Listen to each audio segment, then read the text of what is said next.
What happens when one of television's most fearless interviewers sits across from someone who expects softball questions and royal treatment? Well, you're about to find out. And trust me, this gets absolutely explosive. Before we dive in, make sure you hit that subscribe button and let me know in the comments what you think about celebrities who can't handle tough questions. Now, let's get into this incredible clash that had everyone talking. The studio lights were blazing hot that evening, casting their familiar glow across the polished desk where Piers Morgan sat, straightening his tie with the confidence of a man who had interviewed prime ministers, presidents, and plenty of difficult celebrities. His producer had warned him this might be a challenging interview, but Piers thrived on challenges. That's what made him one of the most respected journalists in the business. Ladies and gentlemen, tonight we have a very special guest, Piers began, his voice carrying that distinctive authority that viewers had come to expect. Someone who has been making headlines around the world, and I'm sure has plenty to say about recent events. Please welcome Meghan Markle. The applause was polite but measured as Meghan walked onto the set, her smile perfectly practiced, her posture radiating the kind of confidence that comes from years of media training. She settled into the guest chair with an air of expectation, clearly anticipating the kind of gentle questioning she had grown accustomed to from most interviewers. "Meghan, thank you for joining us tonight," Piers said, leaning forward slightly, his journalist instincts already reading the room. "I know you've had quite a lot to say recently about your experiences, and I think our viewers would appreciate some honest answers to some direct questions." Meghan's smile flickered for just a moment, barely perceptible, but Piers caught it. "Of course, Piers. I'm always happy to set the record straight and speak my truth." "Your truth," Piers repeated, his eyebrows raising slightly.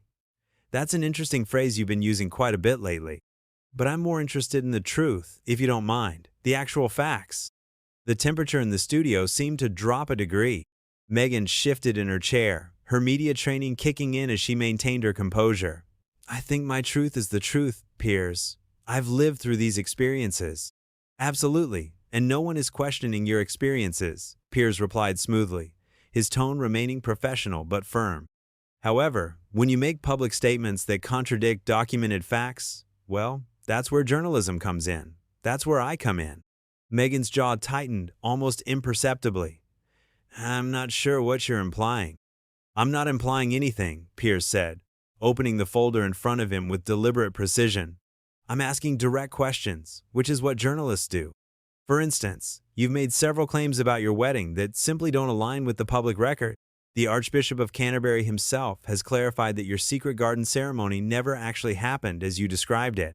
"That's a private matter," Meghan responded, her voice taking on a slightly defensive edge. "I don't think it's appropriate to discuss the intimate details of my wedding." Piers paused, letting the weight of her response settle in the air. "But you discussed it publicly, Meghan, in great detail, on international television, watched by millions. You can't make public claims and then declare them private when questioned about their accuracy." The studio audience was completely silent now, sensing the shift in dynamics. This wasn't going to be the friendly chat Meghan had clearly expected. "I think you're being unnecessarily aggressive," Meghan said, her smile becoming more strained. "I came here in good faith to have a conversation, not to be attacked." "Asking for factual accuracy isn't an attack," Piers replied calmly, his years of experience evident in how he maintained his composure. "It's journalism. If you make public statements, particularly ones that paint others in a negative light, those statements should be accurate. Wouldn't you agree?" Meghan's hands clasped together in her lap, her knuckles whitening slightly. "I think you're twisting my words." "I'm reading your words," Piers said, holding up a transcript. "These are direct quotes. You said, and I quote, that you were married 3 days before the public ceremony, in a private ceremony in your backyard, with just the Archbishop of Canterbury. The Archbishop has since stated that this was not a legal marriage ceremony, but merely a private exchange of vows. Yet you presented it as your actual wedding. Can you explain the discrepancy?" The question hung in the air like a challenge. Meghan's media training was clearly being tested as she struggled to find a response that would maintain her narrative while addressing the factual inconsistency. "I think you're focusing on semantics rather than the emotional truth of what happened," she finally said, her voice carrying a hint of irritation. "The important thing is what it meant to us personally." "Semantics?" Piers leaned back slightly, his expression one of genuine surprise. "Meghan, you told millions of people around the world that you had a secret wedding ceremony. That's not semantics, that's a factual claim. And when the person who supposedly performed that ceremony says it didn't happen as you described, well, that's not semantics either. That's a contradiction that deserves clarification. Meghan's composure was beginning to crack, just slightly, but enough for the experienced interviewer to notice. Her smile had become forced, her posture more rigid. I don't appreciate being called a liar on national television. I haven't called you anything, Piers responded evenly. I've simply asked you to clarify statements you made publicly that appear to contradict the facts. If you feel that's unfair, perhaps you could help our viewers understand where the confusion lies. The tension in the studio was palpable now. What had started as a standard celebrity interview was quickly becoming something much more contentious, and Meghan was clearly unprepared for this level of scrutiny. I think you're being deliberately obtuse, Meghan said, her voice rising slightly. You know exactly what I meant. Actually, I don't, Piers replied, his tone remaining professional despite the increasing hostility from his guest. And neither do our viewers. That's why we're having this conversation, to get clarity on these important issues that you've made public. Meghan stood up abruptly, then sat back down, clearly struggling with how to handle the situation. Her team of advisors, visible just off camera, were exchanging worried glances. I came here expecting a fair interview, she said, her voice now carrying a clear edge of anger. Not an interrogation. A fair interview includes fair questions, Piers responded calmly. And fair questions sometimes require uncomfortable answers. That's the nature of journalism, Meghan. Surely you understand that. The battle lines were being drawn, and it was becoming increasingly clear that this interview was heading toward a confrontation that neither side would back down from. The studio atmosphere had shifted completely. What moments ago had been a standard interview setup was now a battlefield of words, with Piers maintaining his journalistic integrity, while Meghan's facade of cooperation was rapidly crumbling. Let's move on to another topic then, Piers said, consulting his notes with the calm professionalism of someone who had navigated thousands of difficult interviews. You've made some very serious allegations about racism within the royal family. These are incredibly damaging accusations that have had global repercussions. Can you provide any specific evidence to support these claims? Meghan's eyes flashed with something between anger and panic. I lived through it, Piers. That should be evidence enough. Personal experience is certainly valid, Piers acknowledged. But when you make accusations of institutional racism against one of the world's most scrutinized families, accusations that have damaged Britain's reputation internationally, surely you can understand why people might want more than just your word? Are you saying I'm lying about racism? Meghan's voice rose significantly, causing several crew members to look up from their equipment. I'm asking for specifics, Piers replied steadily. You've made general accusations, but provided no concrete examples, no witnesses, no documentation. You mentioned conversations about your son's skin color, but you've refused to name who said what, when, or in what context. How can anyone properly address these serious allegations without details? Meghan shifted uncomfortably, her hands now visibly trembling slightly. I protected them by not naming names. I could have, but I chose not to. Protected them? Piers leaned forward, his journalist instincts fully engaged. Meghan, you've accused them of racism on international television. You've painted the entire institution as discriminatory. How is that protection? I didn't name specific individuals. Meghan shot back, her composure slipping further. But you smeared the entire family? Piers countered. You've allowed speculation to run wild, with millions of people around the world now viewing the royals as racist, based solely on your unsubstantiated allegations. Surely you can see how that's problematic? Meghan's media training was failing her completely now.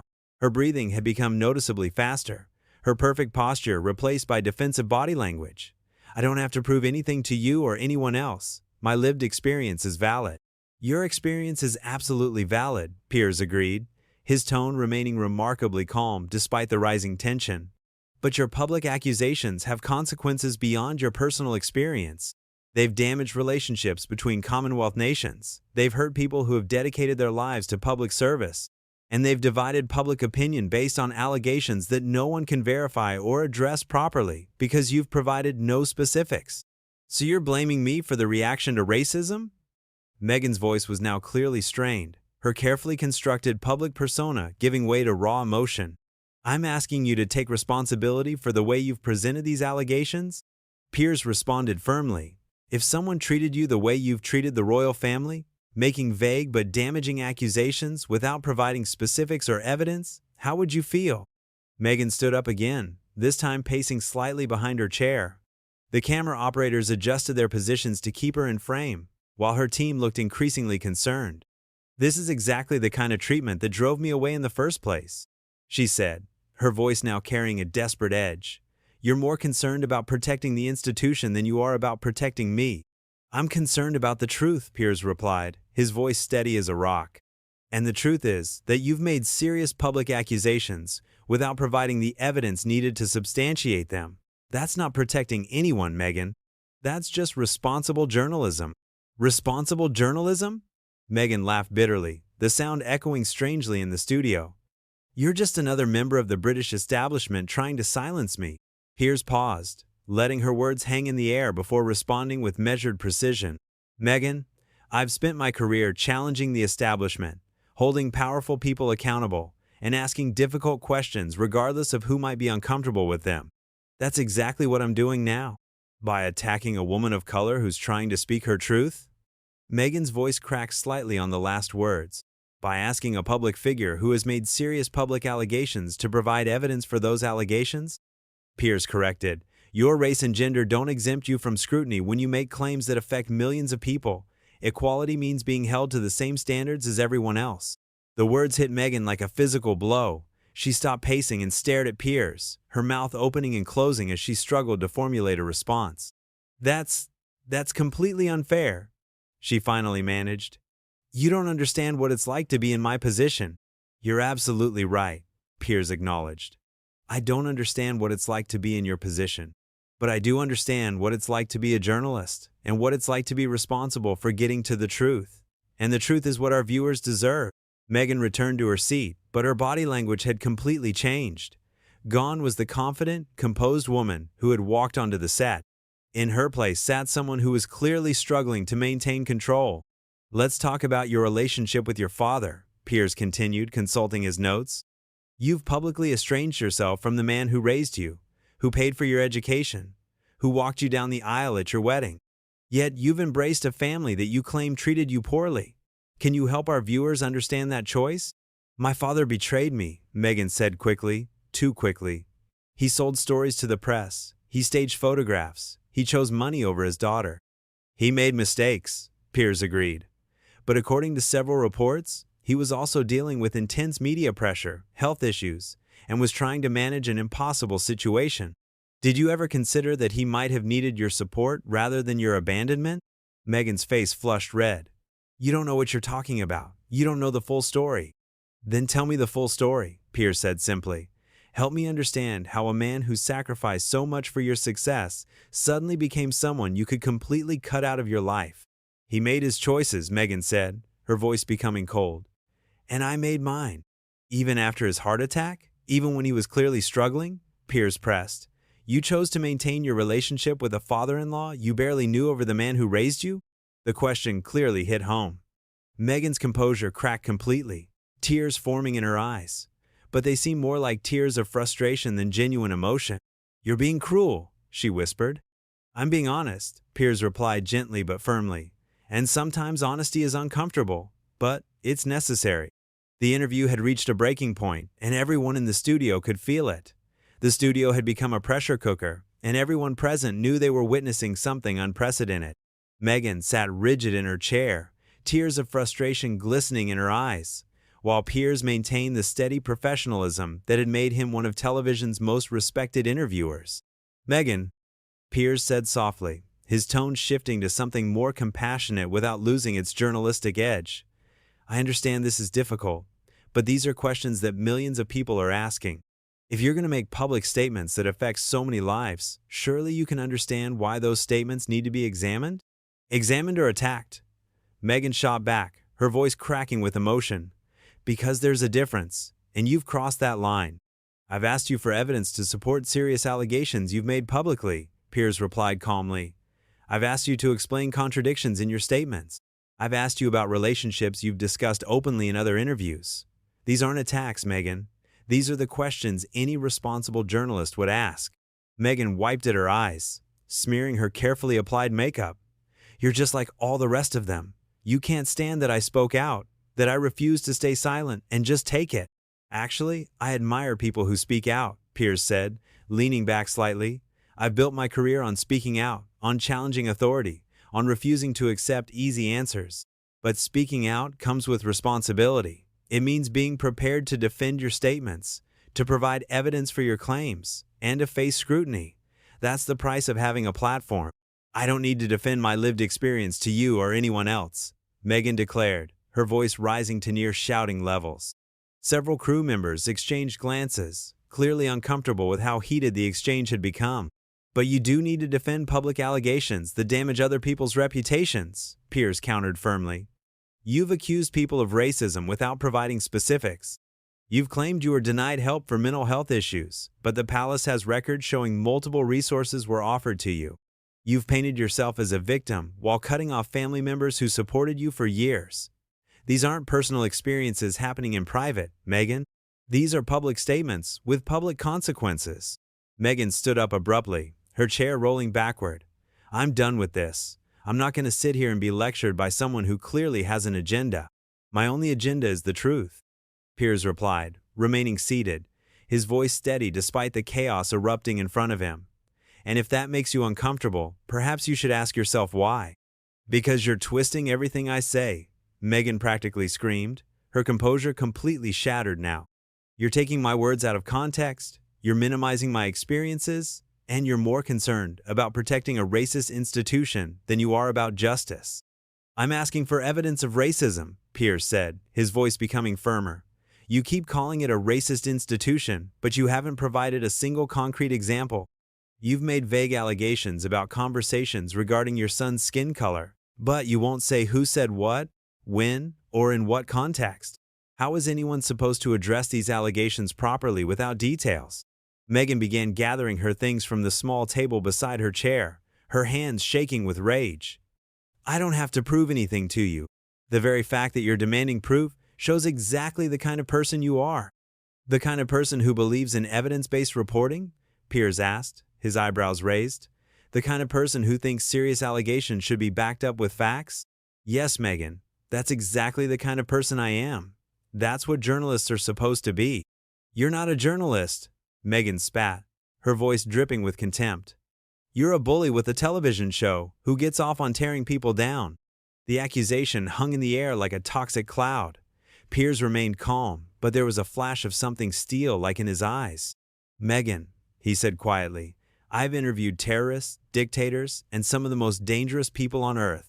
I've held prime ministers accountable, exposed corruption, and challenged some of the most powerful institutions in the world. If asking you to provide evidence for public allegations you've made makes me a bully, then I'm proud to be one. Meghan's face contorted with fury. How dare you compare me to terrorists and dictators? I'm not comparing you to anyone, Piers replied evenly. I'm explaining that difficult questions are part of serious journalism, regardless of who's sitting in that chair. You don't get special treatment because you're upset, or because you've decided that scrutiny equals bullying. This interview is over, Meghan announced, standing and removing her microphone with shaking hands. I won't be subjected to this kind of treatment. You're certainly free to leave, Piers said, making no move to stop her.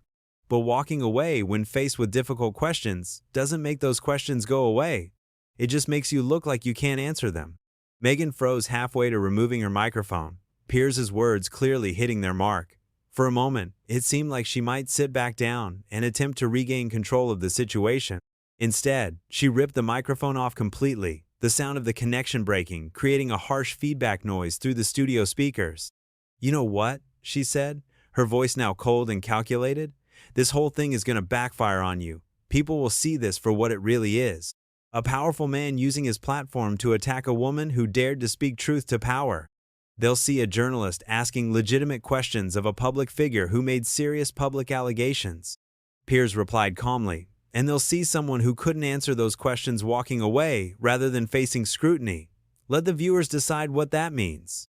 Meghan grabbed her purse and headed toward the exit, but turned back one final time. You're going to regret this, Piers. This isn't over. It never is, Piers replied, watching her go. Truth has a way of coming out eventually, regardless of who tries to suppress it. As Meghan stormed off the set, her team scrambling to follow her.